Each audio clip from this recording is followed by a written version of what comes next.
Stand by. And here we go, folks. This is going to be your first look at your women's event number 1. You guys are here for event number 1 for the fellas. You are well acquainted.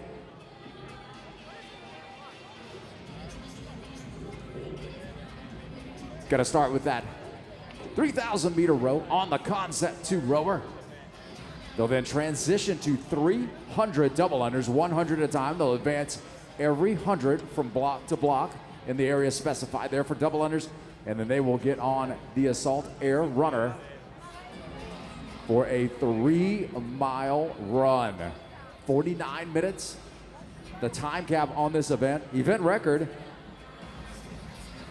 Gabrielle Magala, 40:15. The event record. Well, let's talk about the ladies here in heat number 1, starting down in lane number 1, Jolene Quirk. Lane number 2, Sierra Crowley. Lane number 3, Taylor Kinsley. Lane number 4, Rachel Escolas. Lane number 5, Lacey Bumgart. Lane number 6, Bridget Erickson. Lane number 7, Cambry Hill. Lane number 8, Nicole Chauvin. Lane number 9, Celine Steele.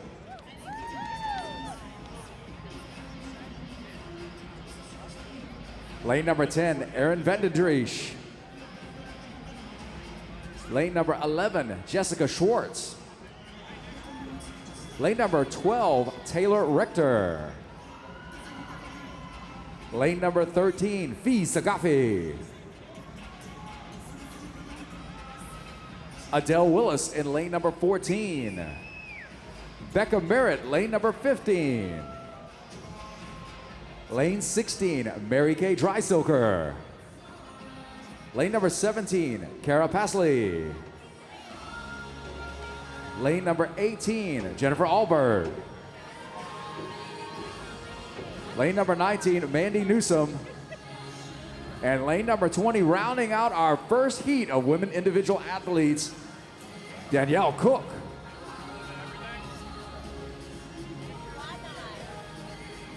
Two minutes and 40 seconds in.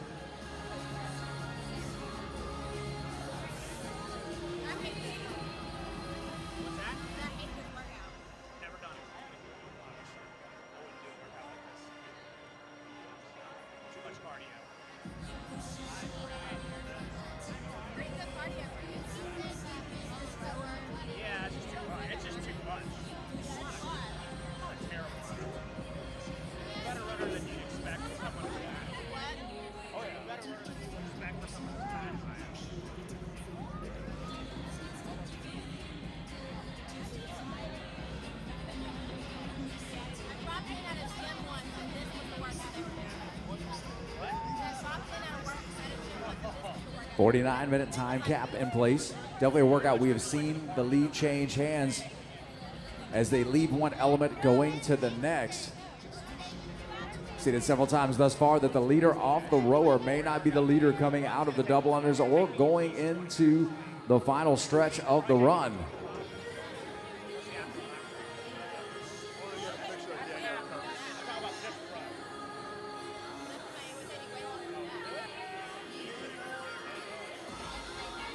Four minutes in.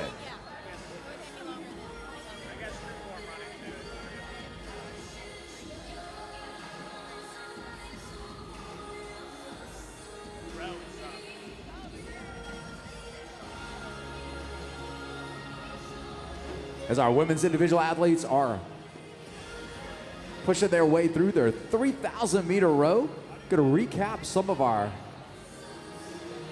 team scores from earlier today. Yeah, we are done with our team competition for today. They'll be back at it early tomorrow. We go over our top 10 teams coming out of 2 events. Sitting currently in 10th place, CrossFit Grandview. In 9th place, CrossFit 8035.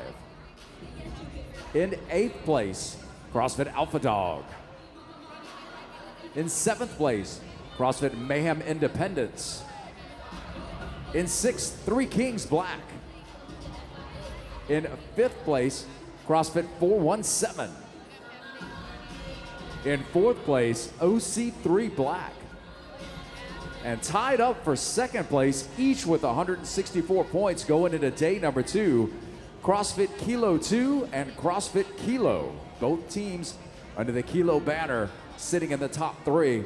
And at the top of the leaderboard, in 1st place, CrossFit Mayhem Freedom. As your top 10 teams going into day 2 of competition tomorrow morning.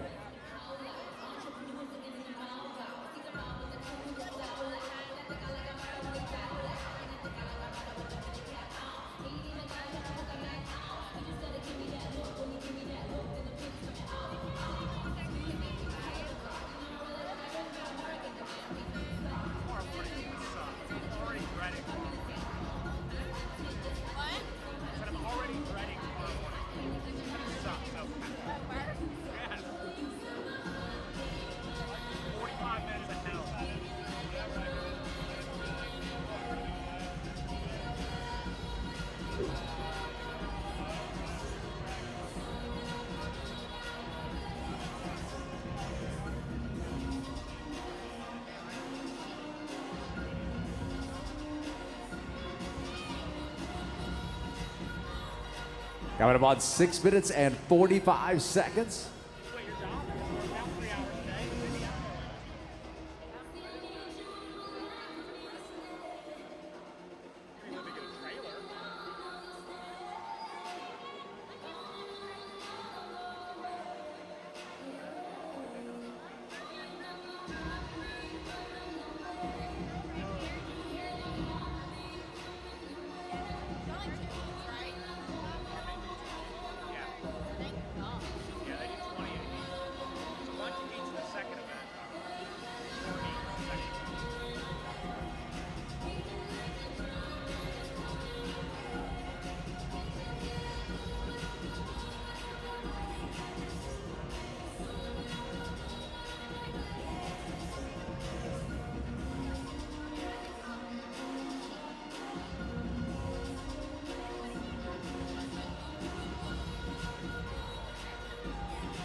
Passing 8 minutes on our time clock. By and large, the bulk of our athletes right around the 1,000 meter mark, and that's 1,000 remaining.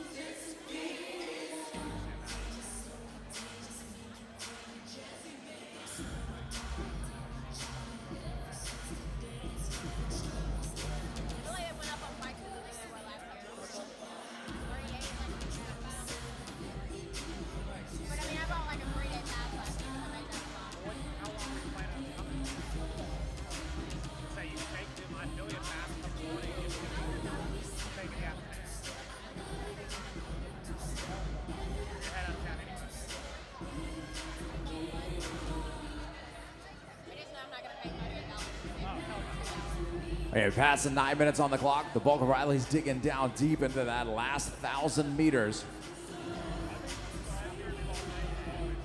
As we've seen from competition to competition, you want to get off the roller as quickly as you can without damaging your ability to string together those double unders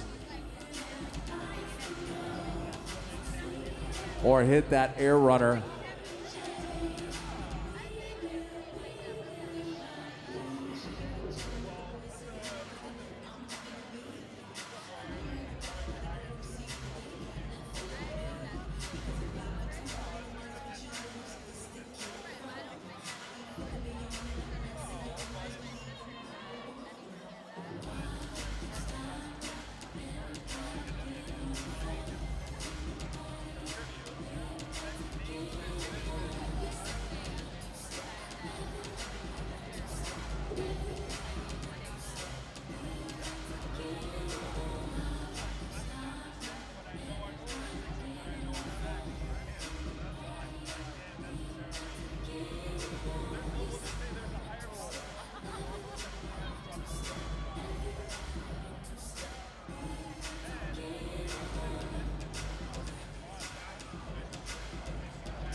Pass at 11:20.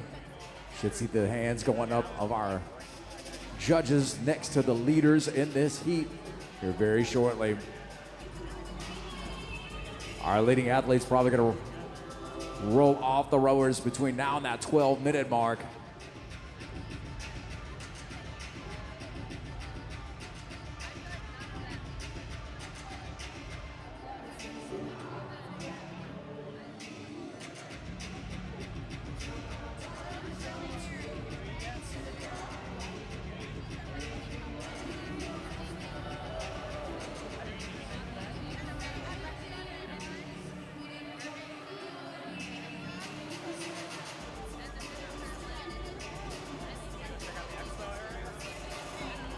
And here we go. Got our first athletes coming off the rowers.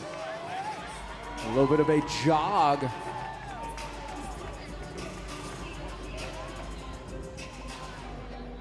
Steele, the first to get the rope moving in lane number 9.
All in pretty close proximity, right in the middle. Baumgart moving forward. Escolas moving forward.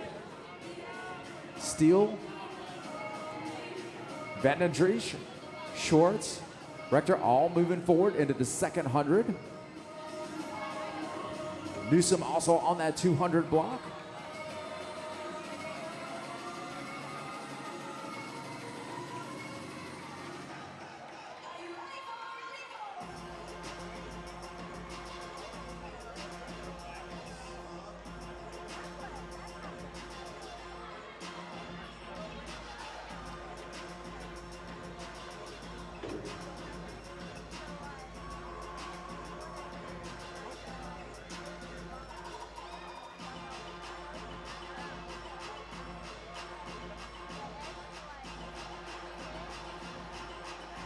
So our athletes with some devoted fans in the audience on there on the Jumbotron. Get excited.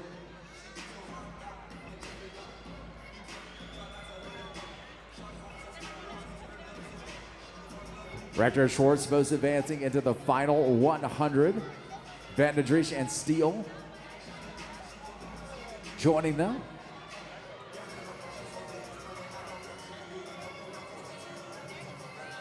Escolas, Baumgart, Kinsley, all also onto the final 100.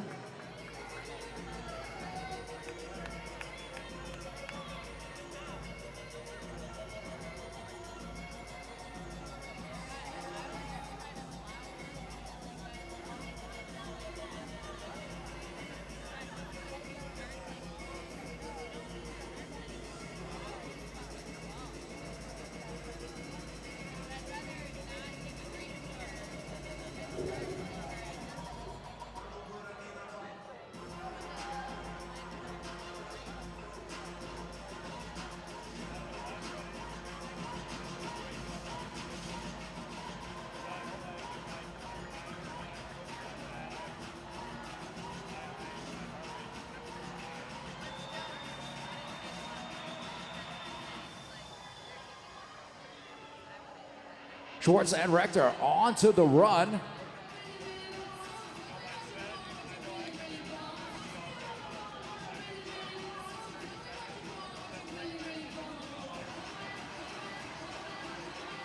Right around the 16-minute mark, our first two athletes on the air runner. Baumgart and Escolas both on the runner as well. Cook onto the runner. Pasley onto the runner as well. Steele. Benton and Trish.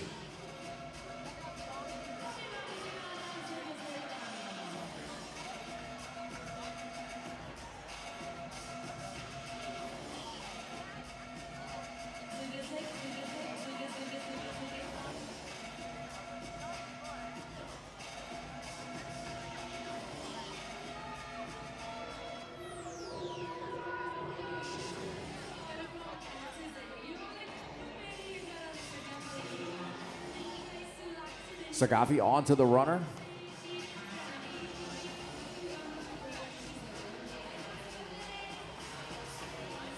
Merritt, Dreisilker onto the runner. Alberg.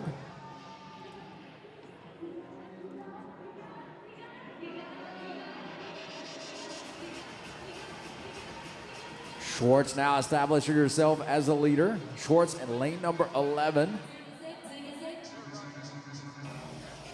Jessica in the green shorts and striped top.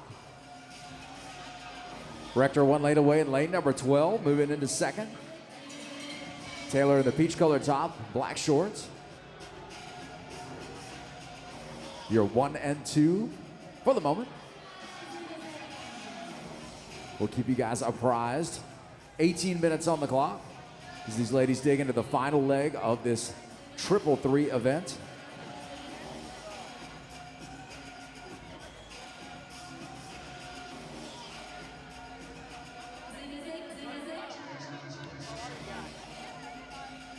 All of our athletes completing the first two stages of this finishing up their 3,000 meter row, their 300 double unders, and now on to the 3 mile run.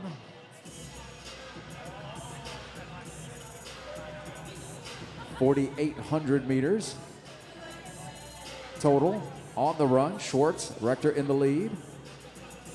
Both past the quarter mile mark, past that 400 meter mark to start.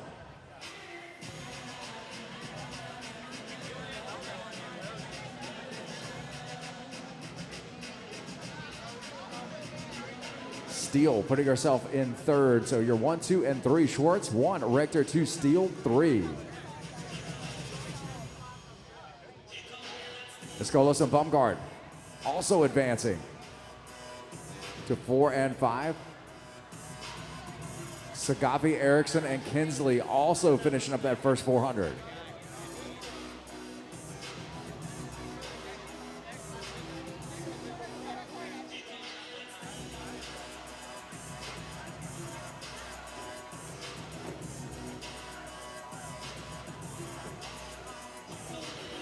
Rector and Schwartz keeping it close.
Again, folks, if you're just joining us at home, welcome. to the 2018 Reebok CrossFit Games Central Regional. You're joining us in the middle of heat number 1, women's event number 1. The fellas just wrapped it up a few minutes ago. Now it's time for our female athletes to take their turn to the triple three, and they are done with the first 2 portions of this triple three. Done with the row, done with the double unders, and neck deep in the run.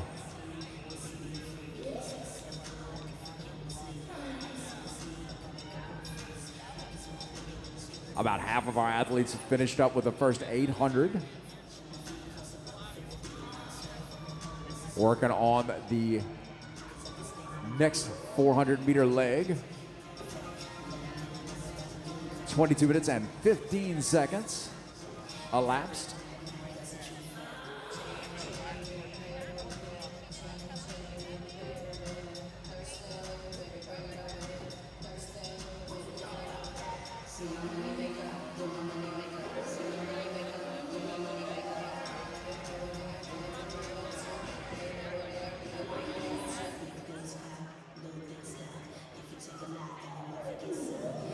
Rector and Schwartz keeping it close, just a few seconds separating those two. Rector with a slight lead.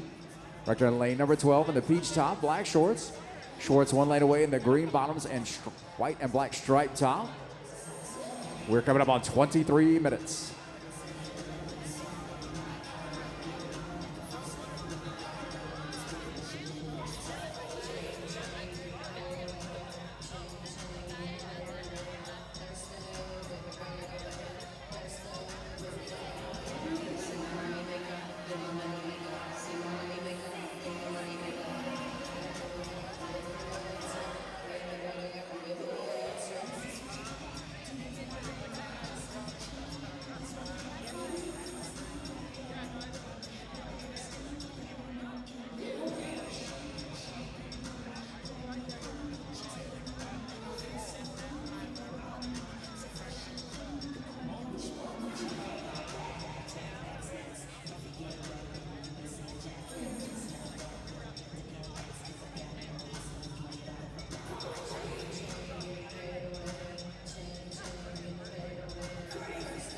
Cook, Newsom, and Pasley all finishing up that leg and advancing forward as well.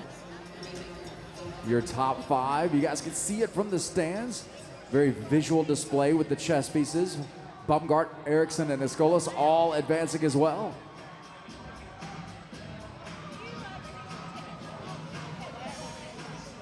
Steele and Sagafe also wrapping up that 400-meter leg as we approach 24:30.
Taylor Rector widening that lead.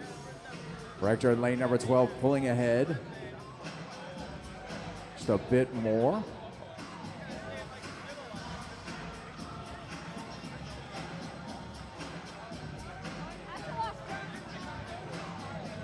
Schwartz pulling even with her.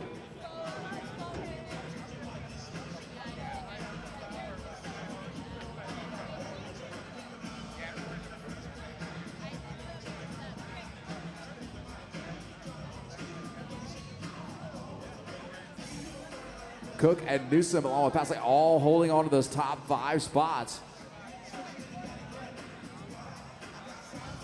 As our athletes close in on 2,000 meters.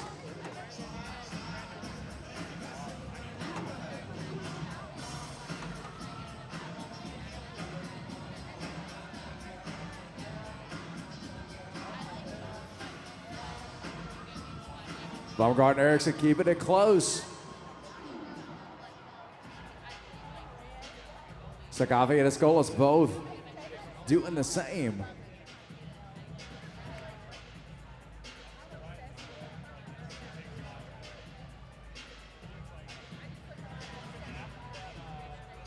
Passing 27 minutes. Dreisilker advancing. Chauvin advancing along with Hill. Rector now past 2,000 meters and heading towards that halfway point of 2,400 meters. Kinsley and Steele and Vandendriech all closing in on 2,000 meters as well.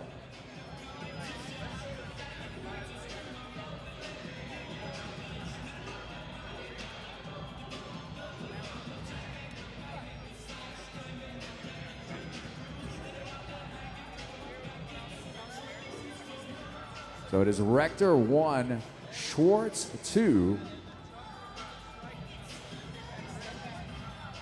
and Newsom 3.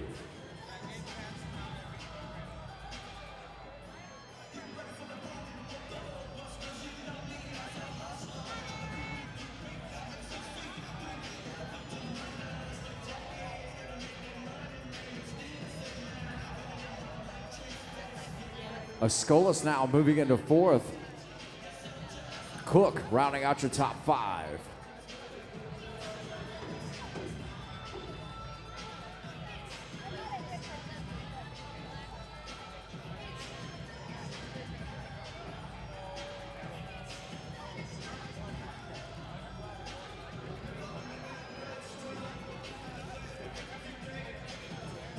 "29 minutes elapsed on the clock, 49-minute time cap in place, 20 minutes remaining in our allotted time."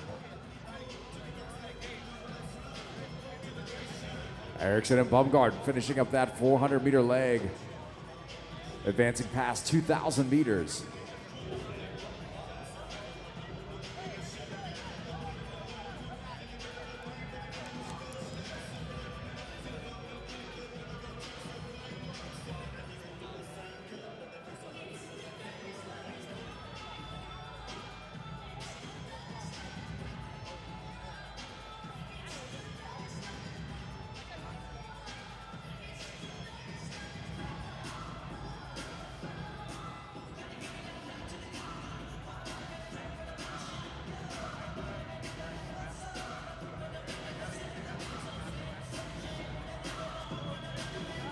Rector in first, Schwartz in second. Thus far in our run.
Rector past the 2,800 meter mark.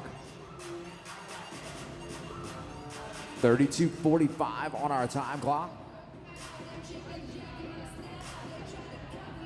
Newsom also passed the same mark, making up ground in lane number 19.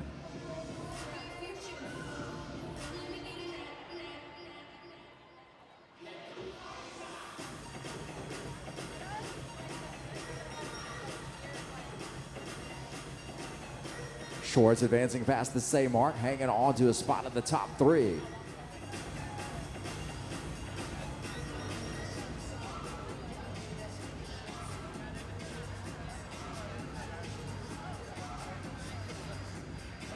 Cook in lane 20 doing the same, hanging on to a spot in the top five.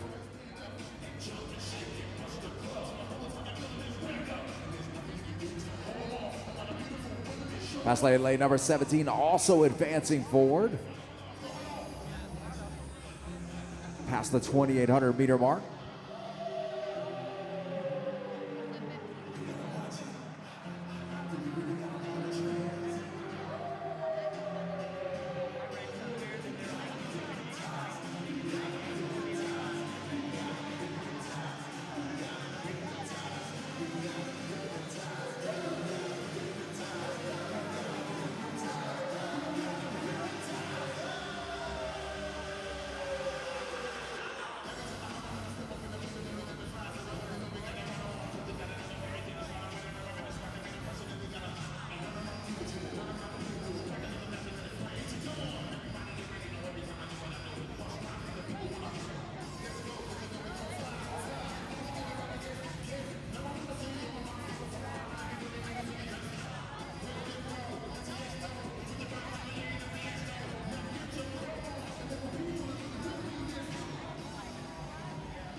Passing 35 minutes on our time clock.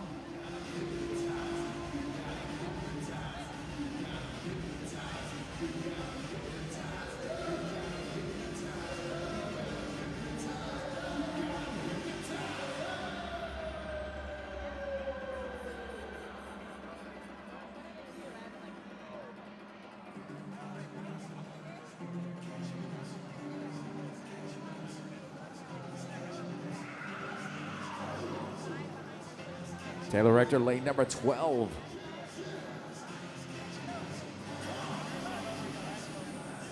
Past 3,200 meters.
Mandy Newsom down in lane number 19.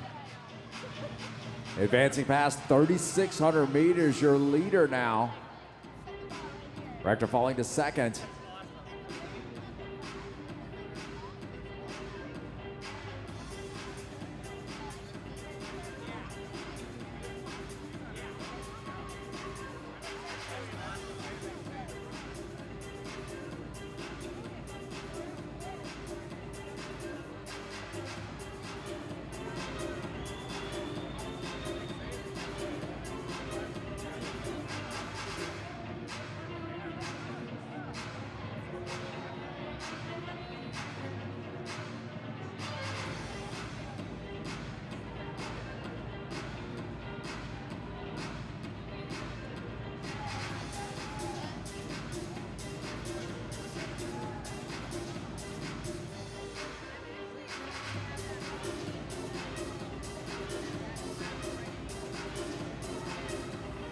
Schwartz and Cook neck and neck, tied for third.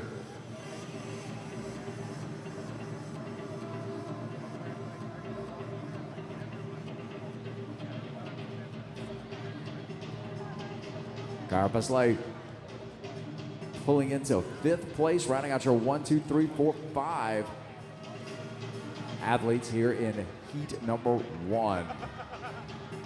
Coming up on 39 minutes.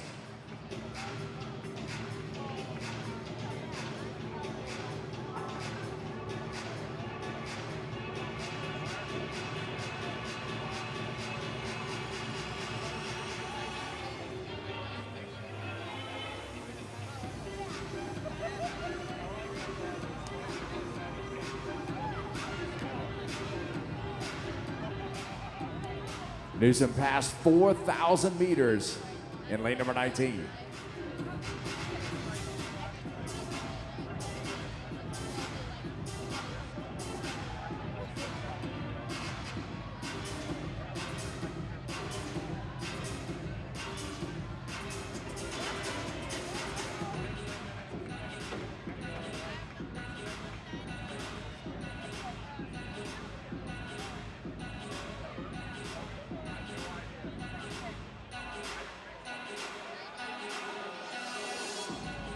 Coming up on 40 minutes.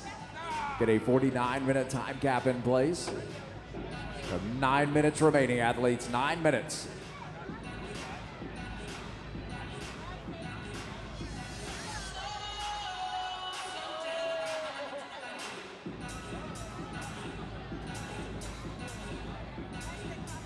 Vandendriech and Steele moving forward.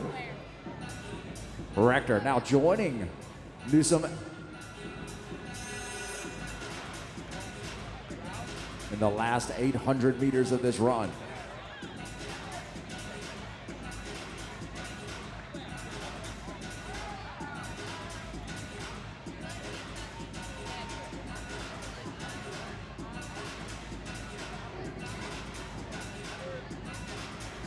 Newsom, Rector, and Cook, your 1, 2, and 3. This lane now moving forward as well.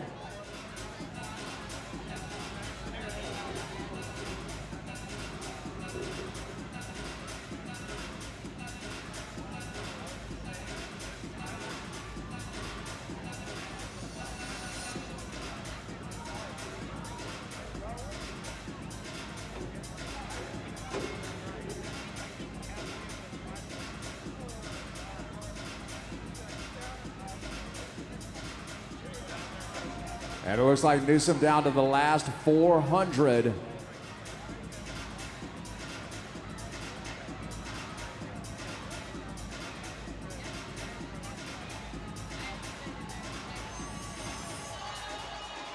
Mandy Newsom, CrossFit Wildwood,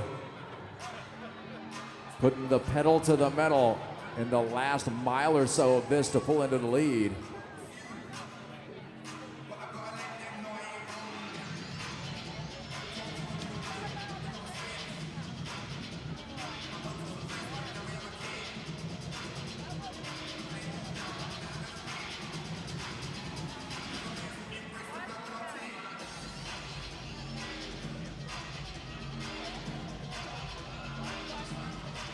Rector now doing the same.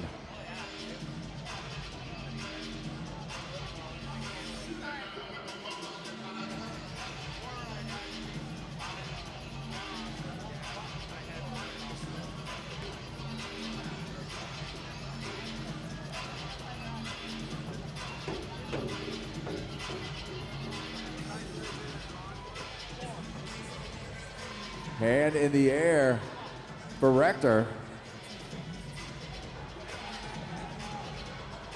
Be a little bit off on our chest piece placement then. We'll see how this shakes out. She and Newsom both on the final stretch, the final 400 for both of those athletes, 43.04. One of them will set the time to beat for heat number 2. Hands in the air for both athletes now. I believe the hand for Rector up first.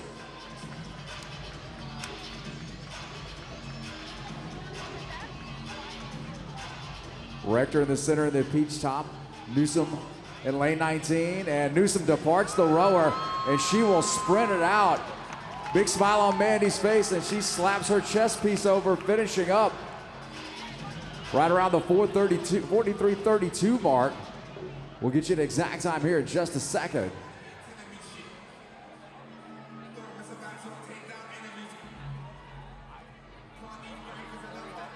.43:31, the time for Newsom and the time to beat going into heat number 2.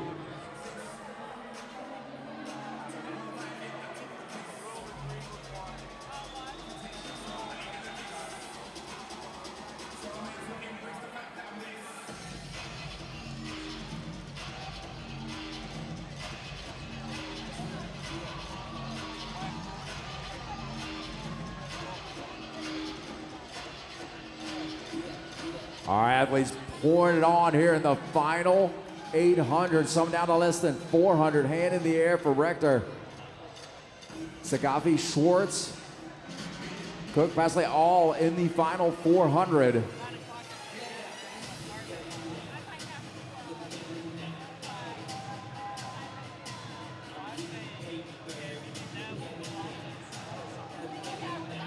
Coming up on 44:50 on the time clock. Rector now sprinting it to the end, and she will finish up at 44:55.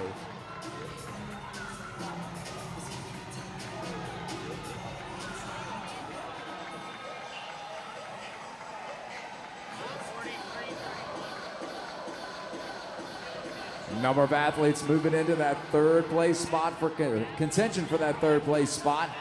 Newsom in first, Rector in second.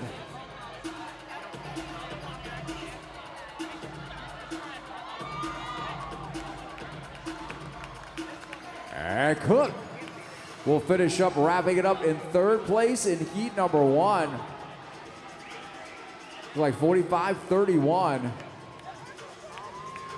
Pasley will finish up as well.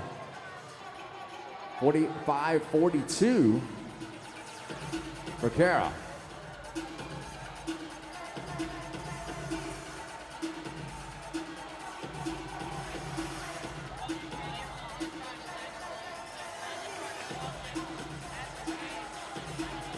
Less than 3 minutes to go, athletes.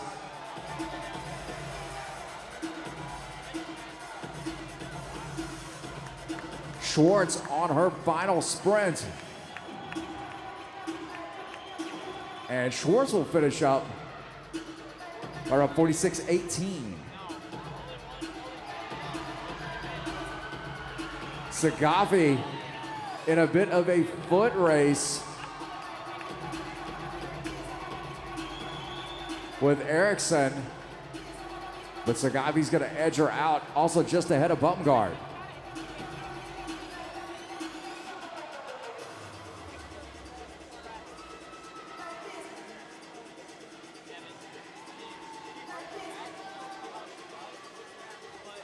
Finishing up in lane number 8, Nichole Holcomb.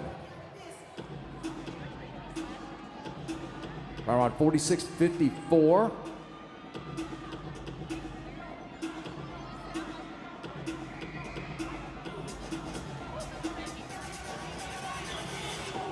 Get a 49-minute time cap in place, less than 2 minutes to go. Vandendriest finishing up right down the middle. Aaron finishing up with a time of 47:24.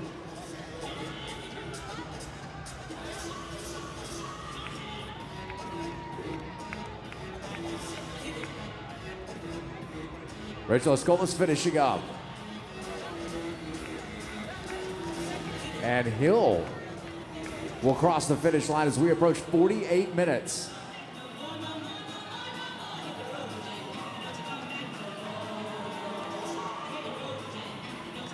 Quirk stopping her time just past 48 minutes, less than 60 seconds, athletes, less than 1 minute.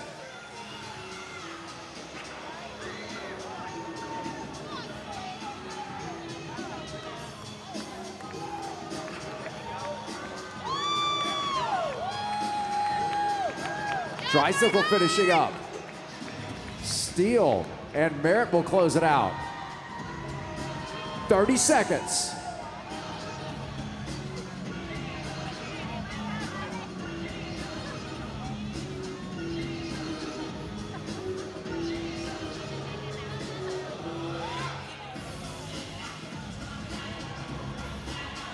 On her final run, 10 seconds.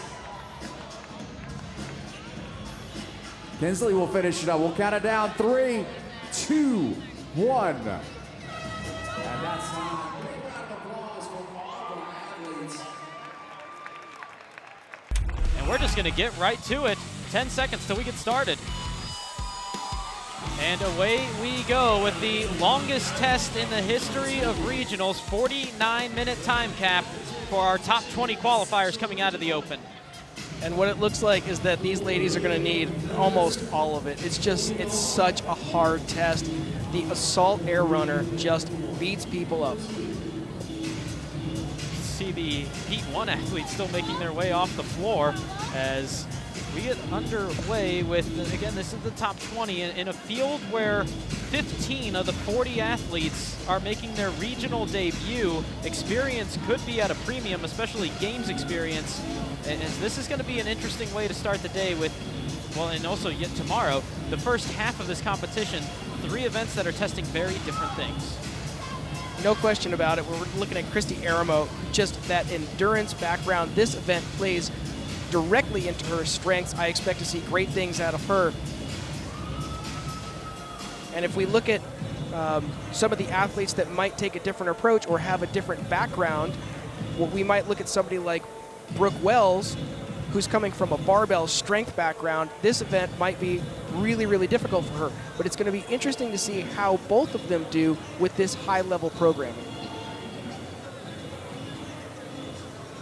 This is a 49-minute time cap event. We did see this event at the Games 4 years ago, but we're putting a little twist on it when it comes to regionals. This event, the triple three, is a 3,000-meter row followed by 300 double unders, followed by a 3-mile run. This time, it's on the assault air runner. The time cap is 49 minutes. And what we've seen is that the assault air runner is going to add at least 3, 4, even 5 or 6 minutes onto people's times that did this workout in 2014 games.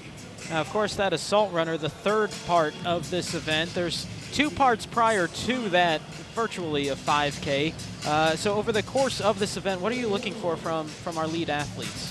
Most important thing here is pacing. It's not to be too aggressive on the row, not to be reckless on the row. You need to come out of the gate and pick a pace that you know you could maintain for 10 and a half, 11 and a half minutes. These ladies, I expect to see them finish somewhere between an 11 and a half and a 12 and a half minute 3,000 meter. So you got to find that comfortable strokes per minute pace where you can do this over and over and over. Finally, it's run. You've got to get on that assault air runner and just get into a rhythm and a cadence that you know you might have a little bit of gas tank left at the 2 or 3 minute mark left. Chantell Lehner on the screen. Wasn't a certainty that she would be getting here this week. A bit of a rough month when it comes to injuries.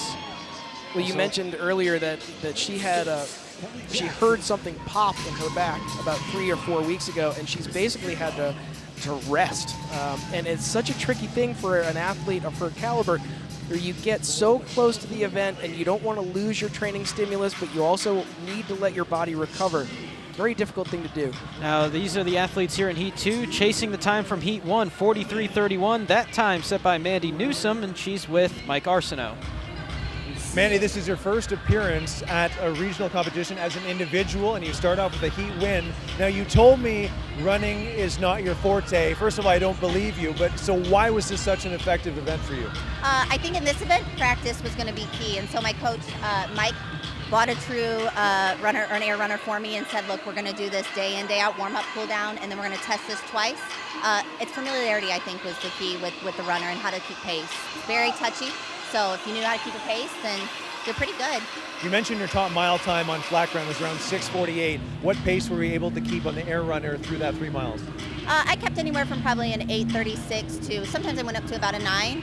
I might have dabbled in a 906 and thought, oh crap, this is where it gets bad. So you just gotta let you float back and get back on track. You mentioned you tried this event a number of times. Were you able to stick to your pacing strategy, or did you have to adjust depending on what the other girls were doing in that heat? Oh, I had to adjust. The first time I told my coach, I said, I will never do that again until we come here. And he was like, well, that's false. So we did it over and over again. And my first I guess, averages were about 940. So we really had some work to do. And that work paid off. Congratulations, Mandy. We'll see you in event number 2. Thank you.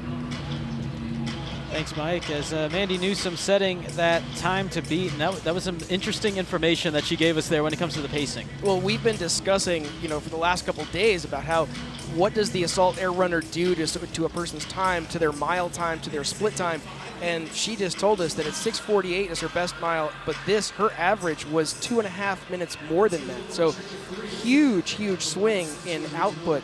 Well, what do we attribute that to? Maybe it's just the load that the assault air runner puts on the hamstrings.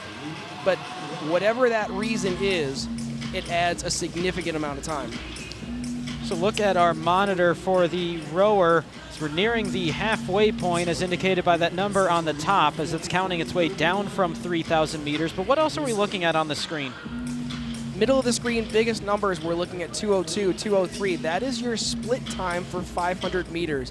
The rower is great because it's like a lie detector. It tells you every single stroke if you're putting the right amount of effort in or how much effort you're putting in. So you can see there now, she just brought her split down almost 10 seconds. She's in the 156 range for 500 meters. Below that, you see the elapsed time of 5:54, 5:55. And then on the bottom left, really important number is your strokes per minute. Because if we see that number start to climb into the high 30s and into the 40s, it becomes much more of a sprint activity. And this event requires that we come out of the gate with a steady clip. And you can see she's down in that 25, 26 range, which is exactly where she needs to be. So these athletes here in heat number 2 chipping away at the 3,000 meter row. And with a field that's heavy with regional rookies, there's always interesting stories. To me, one of the veteran athletes that has an interesting story is Nichole Holcomb, two-time Games athlete in 2014 and 2015, including 15th at the Games in 2015. But since then, it has been a very bumpy road. She's had 2 back surgeries for herniated discs. Missing regionals last year. She did compete in 2016. Believe the back was a bit of a factor at that time, but since then, a lot of work has taken place to get back to regionals for Holcomb. Well, fingers crossed that her back issues are behind her at this point, and hopefully she can put herself on the path to getting back to the Games. Early leader is going to be Amanda Hardiman as we're passing the halfway point, really approaching 2/3 of the way through. This is her second appearance. She was 18th at regionals 1 year ago, a former soccer player for the University of California, Irvine. With that soccer background, she should have the lungs necessary to do this kind of distance event. Soccer players routinely run miles and miles and miles during the course of a game, so this should not be outside of her wheelhouse. So she's through 2,000 of the 3,000 meters on the opening row. Event record pace would be 11 minutes 37 seconds off the rower. Feels like she's ahead of that, but that event record was set by Gabriella Magawa, who is somebody that went slower early on and picked up the pace as things went.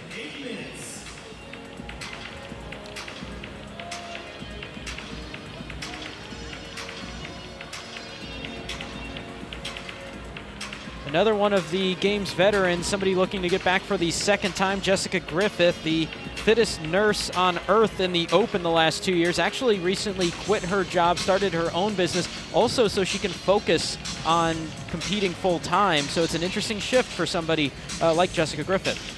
She had a great showing last year at the Games, coming in 34th. So excited to see where she plays out throughout the course of this weekend. And this only her second individual appearance at regionals, but she's been 3 times on a team, also making the Games twice as a team athlete. So a world of experience for just a 26-year-old.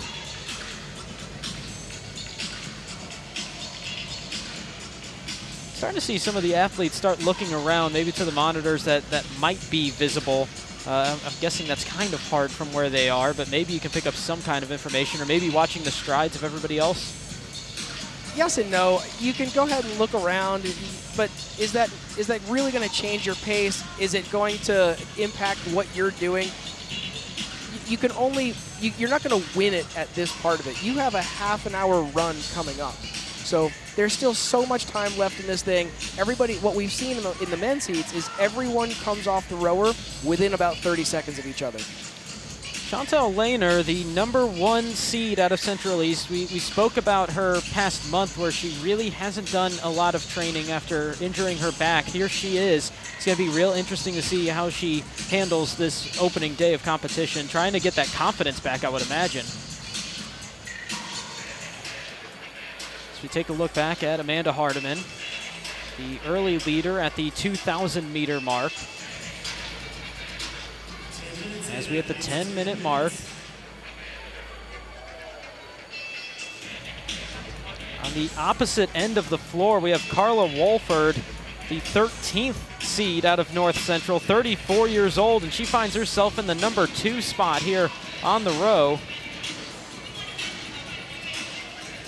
If you watch Amanda Hardiman here, take a look at what she does with the handle. She pulls it right up to her throat, so she's getting absolutely every inch out of every single pull.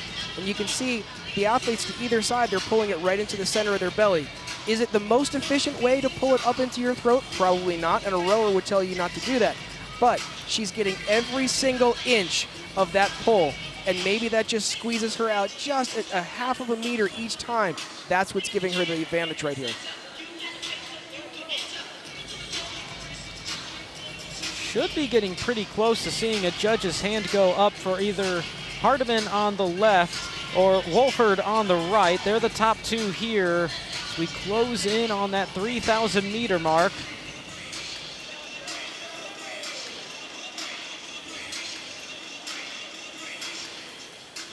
Again, that event record pace, 11:37 off the rower. We've seen some people creep towards the 11-minute mark, though.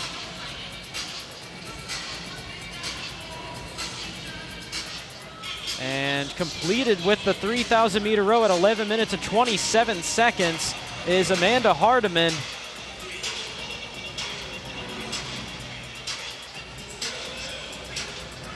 And if she looks familiar, not the first time she's been on TV. She was actually on one of the all-star episodes of that Stone Cold Steve Austin show, the Broken Skull Ranch. She has about a 25-second lead. And we've got two athletes making their way through.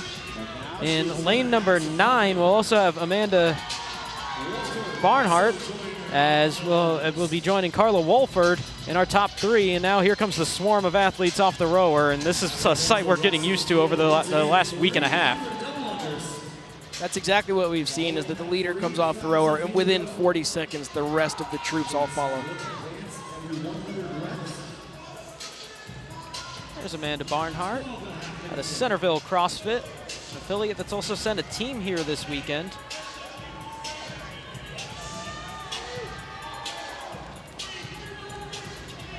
I want to keep an eye on her in this event just based on her background. Former college swimmer at Cleveland State, but does have a background of track in high school as well. A couple sports where athletes are able to suffer pretty well. As we work on the set of 300 double unders, they'll advance one space on the floor every 100 reps. As indicated by Amanda Hardiman, the early leader, continuing to lead the way. How do you feel about her pacing right now, her movement right now, as she gets about halfway into the set of 300? When you're at this level of competition, the double unders tend to be not recovery, but this is where you can actually take a little bit of a breather, especially if you're really efficient with your form. What we're looking for is to keep your hands way down low and to relax your shoulders, to relax your face, and to make sure that you don't carry that tension up high. The more and more, the tighter you keep your upper body, the harder it is to do double unders and the more fatigue that sets in. So the goal here is just to try to stay nice and loose, stay on the balls of your feet, and make those jumps as small as you can to clear the rope.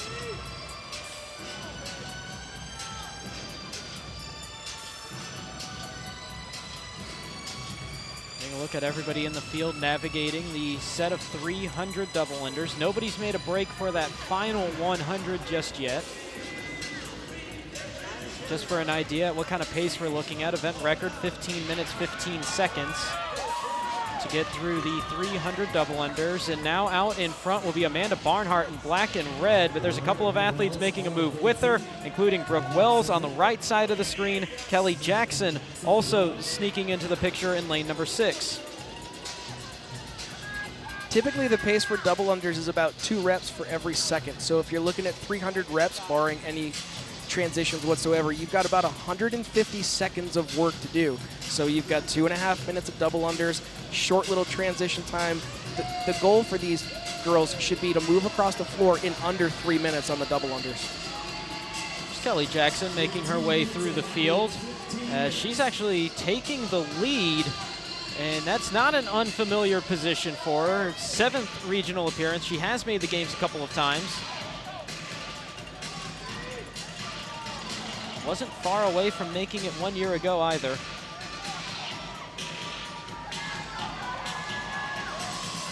And earlier we were talking about Scott Panchik being Mr. Consistent, and as Kelly Jackson makes her way to the runner, Brooke Wells is there also.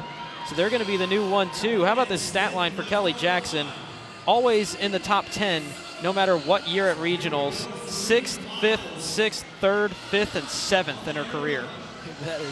That's an outstanding history. Brooke Wells, 2nd place, closest one to Jackson. Only about 2 seconds separated them coming out of the double unders. And this is going to be an interesting test for Brooke. There's always been a couple of question marks with her. One of them is long distance, the other being the high skill gymnastics. And she's going to have to face both of those in the first 3 events this weekend. And that's what we were talking about earlier, Brandon, is to see how does she react to this really high level, high skill, high output workout. In each one of these tests and events, you can see her already shaking out her hands, trying to keep those arms loose. The assault air runner, and when you're running in general, you want to try to keep your upper body loose and shaken out. You don't want to carry that tension. Very similar to the double unders, you want to keep your upper body loose. Comes into this competition feeling a little bit better as just recently graduating from the University of Missouri. It's awkward to think that really her entire career, we've known her as a college student. As Kelly Jackson, one of a couple athletes here in our central regional field that has experience in this event competitively. She was in the 2014 games, actually finishing 4th, only a minute behind the event winner, Kristen Holta. If we look at those 2014 times at Kelly Jackson's 37.08, but we also take into account what we heard earlier from the Heat 1 winner, where her splits were an average of 2 or 2.5 minutes more per mile. At 3 miles, Kelly Jackson's time is going to be much closer to 43 minutes, which is even closer to the cap. So it'll be a dramatic difference in her time.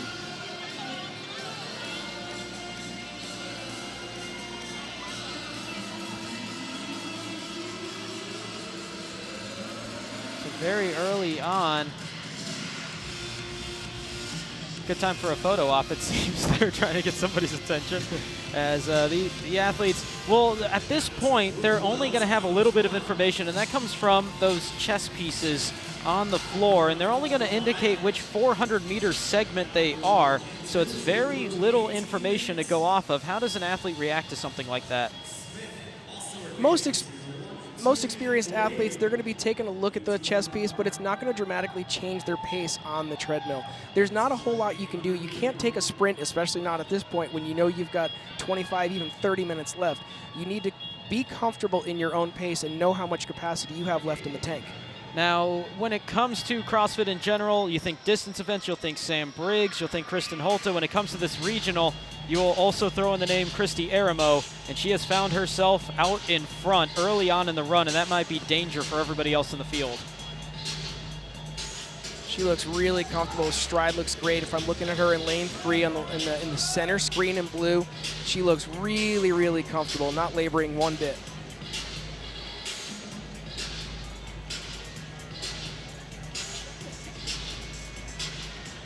Early on, but not much separation where it comes with those chess pieces. Everybody within really about a quarter mile of each other. That will change a little bit as they try to chase down the time of 43 minutes, 31 seconds set by Mandy Newsome in heat number 1. She took that one by nearly a minute and a half over second place.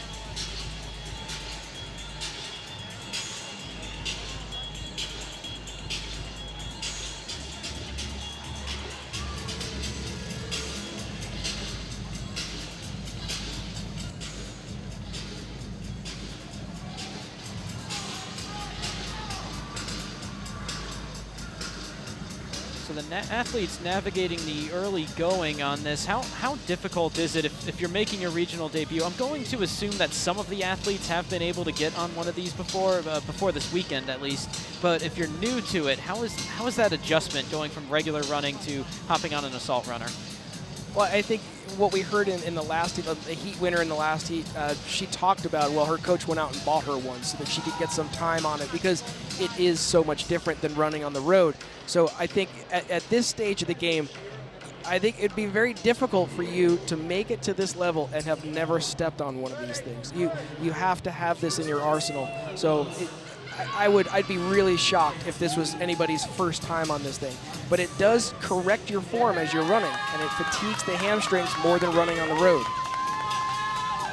3 athletes have moved out in front based on those chess pieces. It is still Christy Aramo out in front. Second and third belong to Brooke Wells and Taylor Stride. Stride in lane number 3. She'll have the highest of those chess pieces that are up on the screen. Okay, take that back. Went backwards from that. That's Jennifer Smith in lane number 7. That's in the 3rd position. Apologies about that.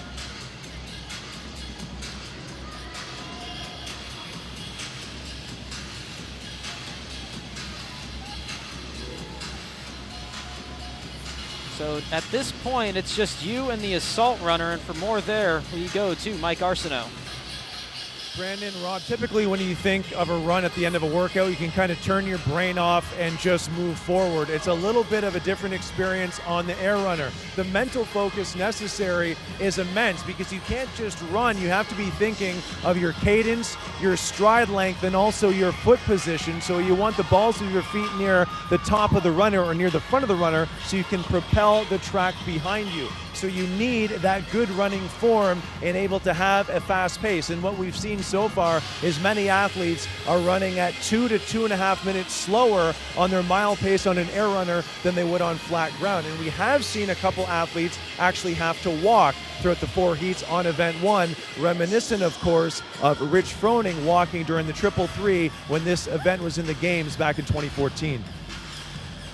Thanks, Mike. As we take a look at the second place athlete as we approach the 1 mile mark, and that's Brooke Wells. And if she's in this position and can hang on to this position going into event 2, this could be dangerous. I believe she's in the lead at this point, which there's still so much left in this run. Let's hope that she has the capacity to keep that tempo and that pace. But wow, for her to be out in front at this stage of the run, really, really impressive.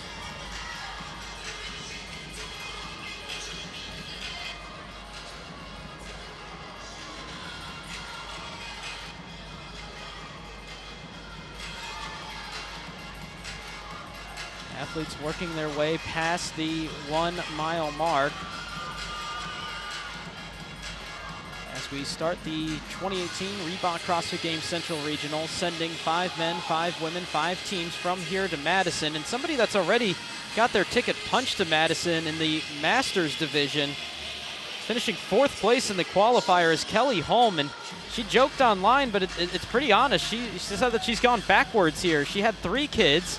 Then she made the games. Then she's finally made regionals for the first time at 36 years old, the mother of 3, making her regional debut after already going to the games last year where she finished 13th in the 35 to 39 division. What a great story, just to see how far you can come and what this journey of CrossFit can do for somebody.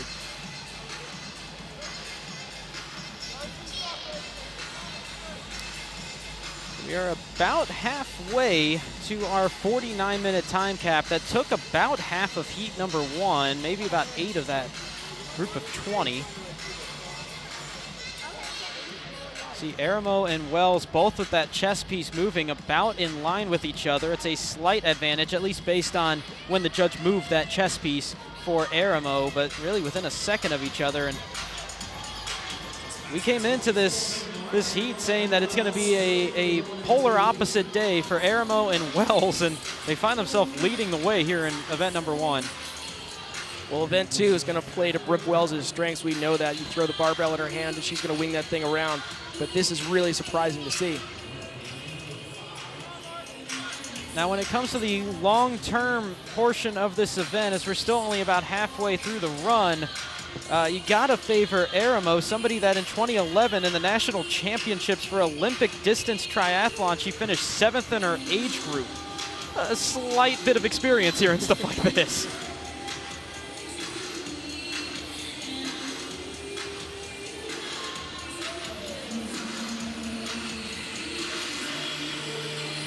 As we've seen over the course of this event, not just here in Nashville, but also throughout week number 1 and now week number 2, that the winner of this event can really come from anywhere. Could be a rookie or a veteran. And another one of the veterans that you always want to keep an eye on is Jennifer Smith. She's looking for her 3rd appearance to the games. And most notably, when it comes to those distance type events, you kind of look back at Murph, and not really the best finish for her, as she was struggling with a foot injury at the time. But she's an athlete that's always in the mix when it comes to those 5 qualifying spots, and is very good on the longer events.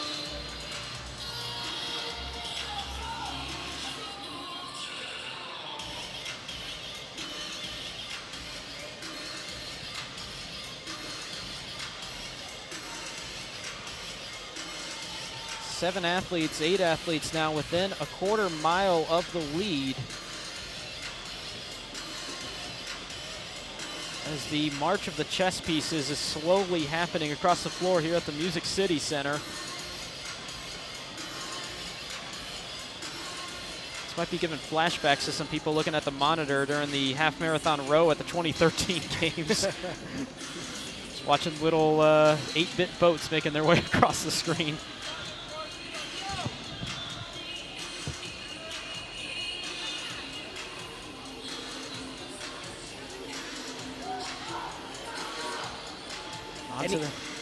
Anytime I'm in one of these, an event like this where I've got one activity that I'm going to be doing for an awful long time, whether it's rowing, running, ski, or assault bike, to me, it's a great opportunity for you to get inside your own head and to have that conversation with yourself and try to pick yourself up and work through some of that negative stuff that happens when you're in the middle of suffering, 27 minutes into an event, and you've got to pick yourself up out of that hole and keep a nice steady tempo. It's a great adaptation for any athlete. I always feel like there's some athletes that they go to that dark place and they can kind of settle in. There's others that are thinking of like pancakes, like just trying to take their mind off this as much as they can. No telling what these athletes are thinking of. I know I would be thinking about pancakes personally, but we have our leaders, Wells and Aramo, continuing to stay out front. I'm curious if there's anybody that's really looking like they're trying to hang on to a longer stride, trying to close the gap, like we saw Joseph Totora do in heat number 2 on the men's side, where he was kind of just hanging back for a little bit, just biding his time, and started just inching his way up position by position as things went. I think it was toward the last 800 meters is when he really started to open the stride up, and that's where he took over the lead with especially the last 400 meters. You could see a complete shift in the way he was running.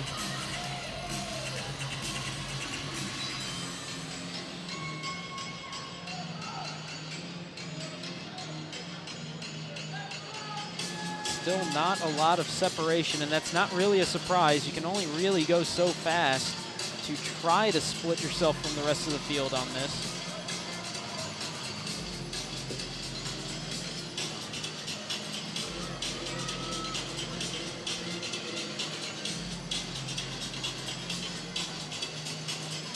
And let's get an update from the floor, and let's go back down to Mike Arsenault.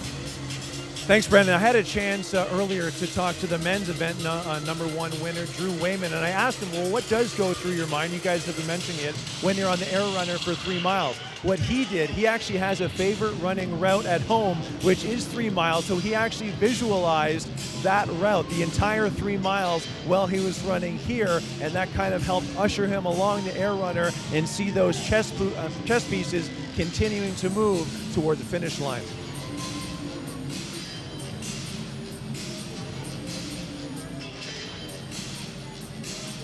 Thanks, Mike, as we're making our way through, and we were speaking about that. If you have that opportunity to get on one of the runners, but if you don't, trying to replicate that, is there anything you can do? If you don't have access to one of these things, it's going to be very difficult to replicate, especially when you know you're going to be on it for 30-plus minutes. The track does move under your feet really, really quickly, and it can start to run away from you. So I think that the best thing that you could do is just to prepare yourself for the unknown and unknowable, which is what CrossFit always talks about doing. But really, you just need to build enough capacity and skill that whatever obstacle you hop on, you can at least fake your way through it for the most part. Now, on the men's side, the sleeper pick, sort of, was Joseph Totora in that final heat, as he had one of the fastest 5K times. One of the fastest 5K times here in this one belongs to Emma Chapman, so you might want to keep an eye on her. Emma Chapman has a 20-minute 47 5K, really, really aggressive pace. That's a sub-7-minute mile, and I expect to see her push the pace, especially toward the end. Hopefully she can find a little bit in the reserve. Now, this 49-minute time cap, a lot shorter than time caps if you want to go that route that she's used to, as she used to play for New Zealand. Actually was a member of their U20 Women's World Cup soccer team. So that's a background where she's used to having to go a long distance for a very long time. This could bode well for her.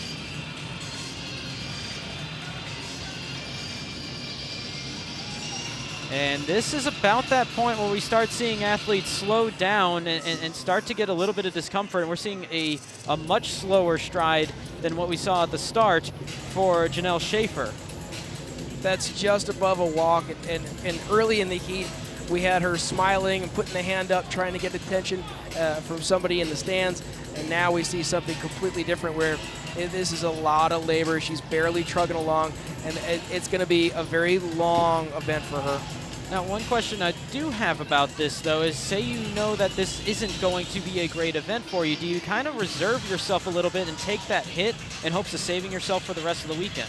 No doubt. And there's, I believe that the minimum work requirement is that you need to continue to make progress. You can't just kind of mail it in. So for her, as long as one foot's in front of the other, she's getting credit, she's getting distance, there's no reason to stop.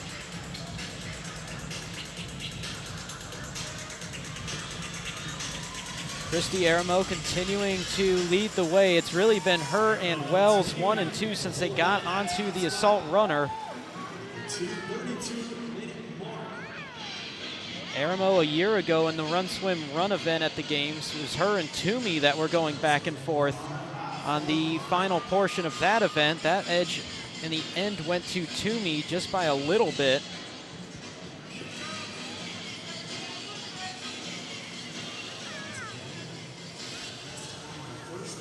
Again, that time to beat, 43:31, so we're about 9 minutes away from that. That's set by Mandy Newsom in our opening heat.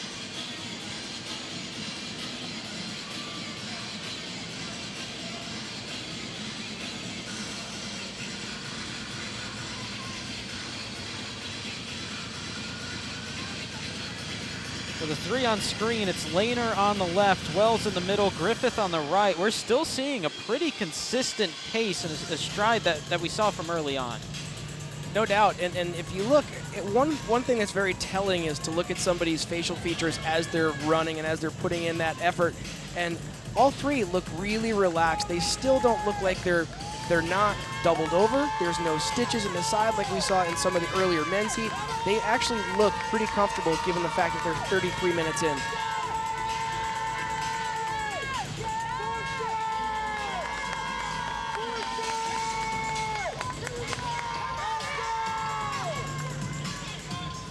This is about that point where it's going to start hitting that real mental grind, I would imagine. We're nearing at least halfway, if not nearing the 2 mile mark out of the 3. And this kind of seems like it's that make or break point for some of these athletes. Well, if we think about it in terms of like a 10 rounder and any 10 round workout that you've done in your gym, it's that middle part that hurts the worst. It's 5, 6, 7, and 8. Once you hit 8, you've crested the corner and you're like, all right, I think I can. I'm going to run downhill now. I'm going to finish this thing strong. When you're in the middle of this 3 mile gauntlet run, man, it's just such a horrible place to be. Now the interesting thing is there's our chest pieces. We're starting to see some separation for a few of the athletes. That's actually a lot wider of a gap for the most part than we've seen in much of our heats, not only here but elsewhere in other regionals, as it continues to be Aramo and Wells. But we also have Amanda Barnhart in the picture, Jennifer Smith. There's her chest piece being moved as they approach the 3,600 meter mark, which is 2.25 miles in. Again, the event record, 40 minutes, 15.08 seconds by Gabriella Magawa.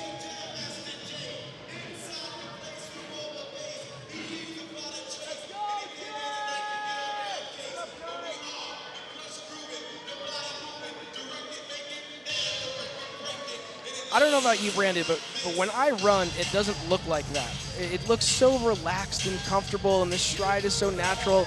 And I know that my upper body doesn't look that way. I must look like a gorilla running down the street. And I'm always so jealous when I see somebody who is clearly a natural runner. Just complete calm, complete composure for Christy Aramo. And the amount of work that's been put in this event, even to this point, just to start the weekend, is almost obscene to think about. Now, we mentioned it's a lot of wild card athletes that are going to be in this race, and Amanda Barnhart continuing to hold her steady as she's in that top 3 here in the event. This is her second individual appearance, 25th 1 year ago with 1 top 10 finish. She has been here a couple of times on a team as well, but there's going to be a lot of athletes that make a name for themselves here at the Central Regional. She might be in position to be one of them.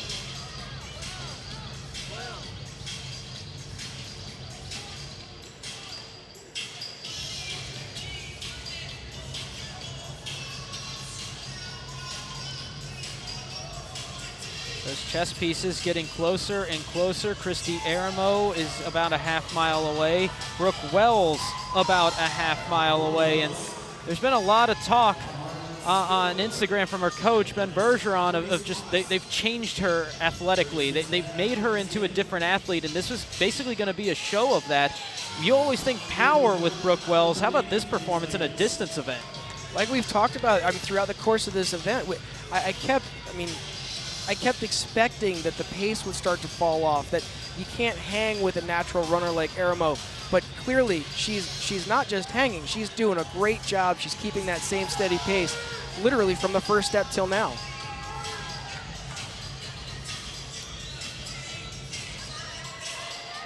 Somebody that's an occasional training partner with Brooke Wells is Jessica Griffith. As you see, there's more of those cutouts showing up, and getting a nice reaction as they see themselves on the Jumbotron as well. Jessica Griffith looking to make it back, and it's similar to Wells, making a lifestyle change. Wells graduating college, Griffith leaving her career as a full-time nurse to focus on training, and she's hanging tight in this race as well.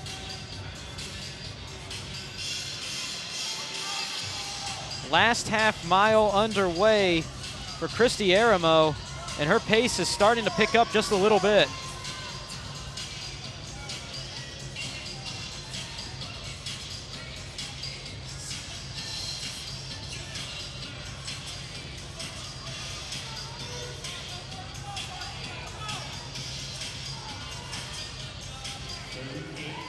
Again, 40:15, the event record. She's in the final half mile at the 37-minute mark. That's going to be a bit of a reach, but the event lead here in the Central Regional, 43:31, that definitely in her sights. I would expect to see her pace quicken even more as we get into that last little bit, similar to Toro earlier, where it just got faster and faster as you could see the daylight at the end of the tunnel. Now, how much more pressure is on her in this event? We spoke about Wells having that event 2 being a nice follow-up to close out the day. For Aramo, not expecting her to be last or anything on that event, but it's not going to bode well for a smaller athlete into a strength event. How much more pressure does that put on her to finish strong in this one? Quite a bit, actually. You need to take the wins when you can get them, when you know that the event it's something that you can do really well and that you can separate yourself. It is always good to get 100 points.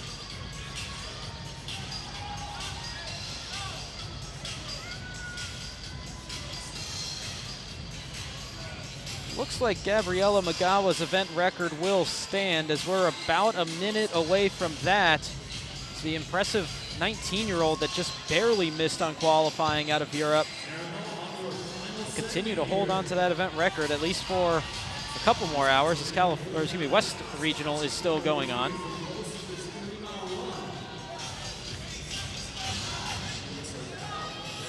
As a long way down the floor, Christy Aramo's chess piece is edged up against that red line. That indicates she is in the final 400 meters.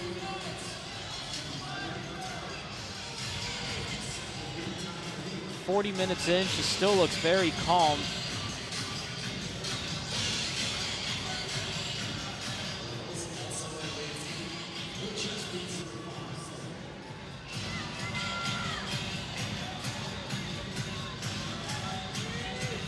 Still 3.5 minutes until the time to beat. Shows you how impressive this performance is from Aramo.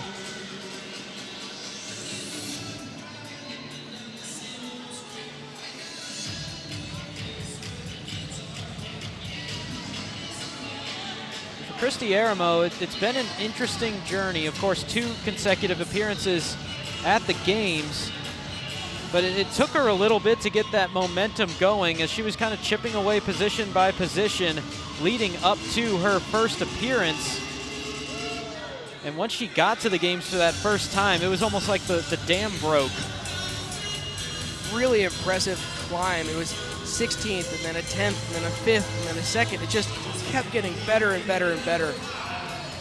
1 year ago, it was a 2nd place finish, only trailing Sarah Sigmundsdottir, who has gone to Europe. That pretty much makes you think Christy Aramo one of, if not the favorite this weekend. She got her first event win last year in regional history. She might be getting another one here to start her campaign. And in fact, Christy Aramo makes her way down the floor, and it's a 2nd career regional event win and 100 points to start the weekend for Christy Aramo.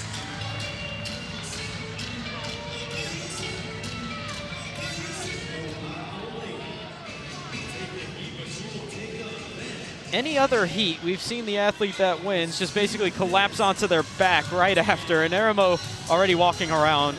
That's impressive. As Brooke Wells trying to hang on to the 2nd spot. She'll have to hold off Barnhart and Smith, who are nearer, and it looks like Wells will do just that. And how about this? 2nd place in triple threes for Brooke Wells. Really, really impressive.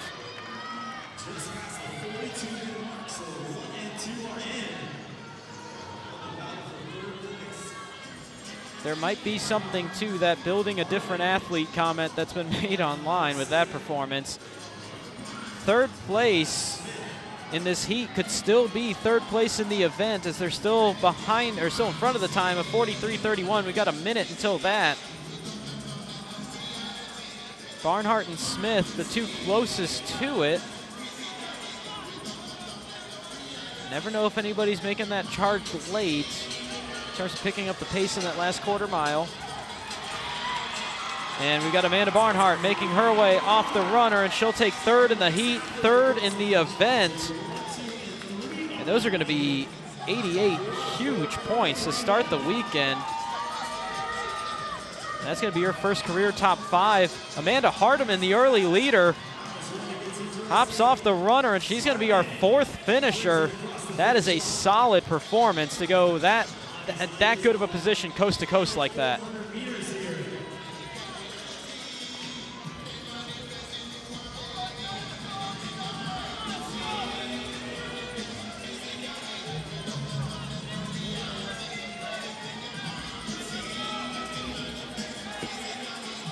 Jennifer Smith has definitely put the jets on as she hits the end. You can see that breathing pattern change. Going to be some times that'll be a factor from prior heats. This looks like it might be good for 6th in the event, 5th in the heat. That's what we're used to seeing from the athletes at the end of the event. Well, that's a good motto for Christy Aramo. Inhale, exhale, the tattoo. Just keep breathing.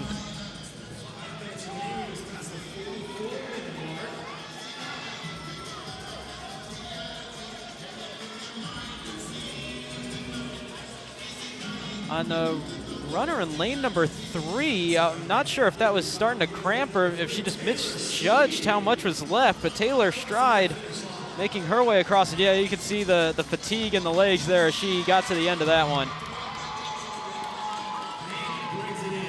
April Payne finishing. Kelly Jackson makes her way across the line in the middle lanes. A little bit of a surprise on that one. Jackson did very well in this event in 2014, finishing 4th. I believe that'll be 8th in the heat. Michelle Fumagalli, next finisher. So we're about halfway through the lineup, 4 minutes away from the time cap. Jessica Griffith, early on, she might have a little bit of a hole to dig out of to make up a few positions. Not too bad of a finish. Of course, there are going to be those times from earlier heats. If that is, I believe, 10th in this heat, maybe 9th, that'll put her right on the outside of the top 10. That's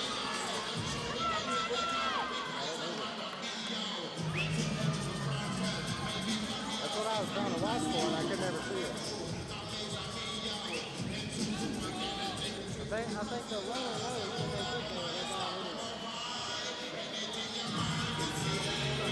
Lane 8, we have Emma Chapman on the left. Lane 10, that's Chantal Lehner.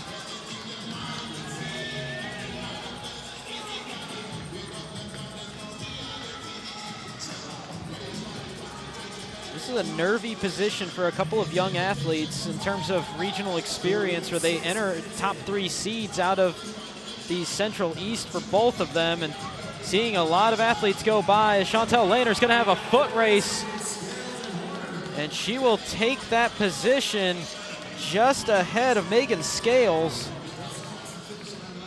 It looked like both of them wanted it. It just didn't look like Scales Lakes wanted to join her on that push across the floor.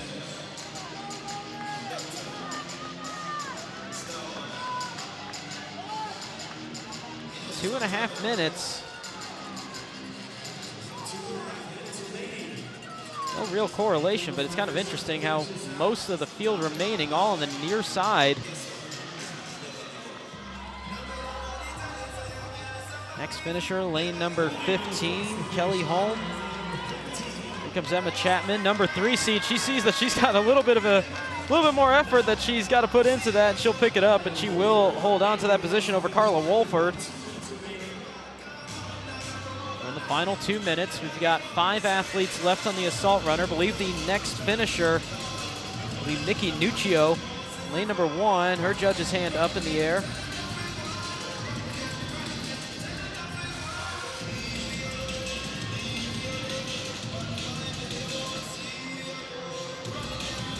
Fourth regional appearance for her, 3rd as an individual. And she will be our next finisher. No threat behind her. She's got to keep in mind the times from the heat number 1. She came across at about 47:40. Anna Rohde, next finisher.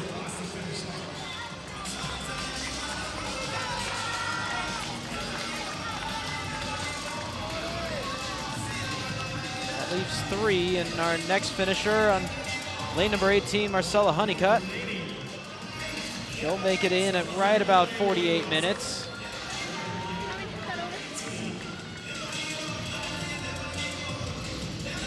And that leaves 2.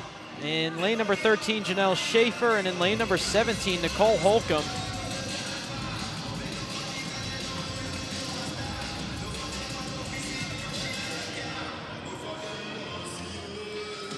Final 30 seconds.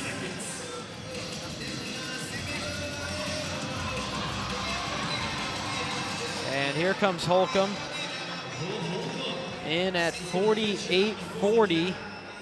That's about in line with where she was in 2014. She was one of 2 here in this regional field that did compete at 2014. She was 35th in that event at 43.35, about 5 minutes slower here this time. And Janelle Schaefer is going to be the lone athlete hit by the time cap in heat number 2. And that time cap was of no bother to Christy Aramo with her second career regional event win.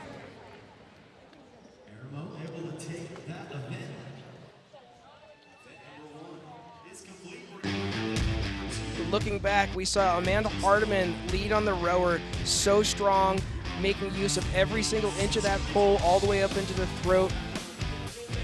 And then we saw Kelly Jackson take the lead on the double unders. She came off the double unders about 15.5 minutes into this workout.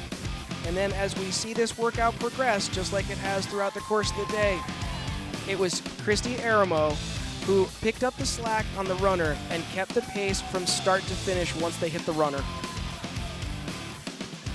Christy Aramo made what looked to be easy work of the longest event in regional history. She gets the win to start the weekend, but the real surprise came right behind her by about a minute, and that being Brooke Wells, who will be in the number 2 spot as we leave event number 1. Amanda Barnhart, Amanda Hardiman out of heat number 2 and 3rd and 4th, and the heat 1 time set by Mandy Newsome, good for 5th. But with our event winner is Mike Arsenault.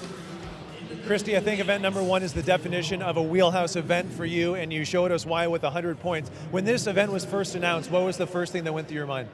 I was really surprised that David put this in regional. Seemed like a pretty darn good test of endurance, but I was super excited. Now, you just mentioned to me that this effort was a minute faster than in training. Why do you think that was? People around you pushing you and having a run through before. I set a plan and I just had to put my blinders on and stick to it, and that really helped. Speaking of that push, it was between you and Brooke Wells on the end there to take the 100 points. Were you watching her throughout that 3 miles? Yeah, I was keeping an eye on where her chest piece was. We were kind of going back and forth, so just trying to sit comfortably without overexerting, because I figured she'd probably have a pretty good kick at the end as well. Thank you, congratulations. We'll see you for event 2. Thank you.